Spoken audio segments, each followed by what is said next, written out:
مرد نے عورت کو چھوا یا بوسہ لیا یا مباشرت کی یا گلے لگایا اور مرد کو انزال ہو گیا، یعنی مرد کا منی جو ہے وہ خارج ہو گیا، تو مرد کا روزہ جو ہے وہ ٹوٹ جائے گا۔ اور اگر عورت ہے جب یعنی مباشرت کی تو پھر جو ہے عورت کا روزہ جو ہے وہ بھی ٹوٹ جائے گا اور مرد کا روزہ بھی ٹوٹ جائے گا۔ عورت جو ہے وہ مرد کو چھوتی ہے،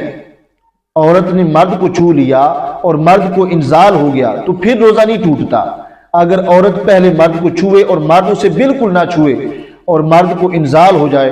تو اس صورت میں کہتے ہیں کہ روزہ نہیں ٹوٹتا۔ ایسے ہی مرد نے عورت کو چھوا کسی ایسے کپڑے سے جو دبیز یعنی موٹا ہے اور چھوتے وقت اس کے جو بدن کی گرمی ہے، عورت کے بدن کی گرمی وہ اسے محسوس نہیں ہوتی، تو اس صورت میں روزہ نہیں ٹوٹے گا اگرچہ انزال ہو جائے۔ یعنی منی اگر خارج بھی ہو جائے عورت کو چھوتے وقت اس کے بدن کی گرمی محسوس نہ ہو، بندے کو بے شک انزال ہو جائے، پھر بھی بندے کا روزہ جو ہے وہ نہیں ٹوٹتا۔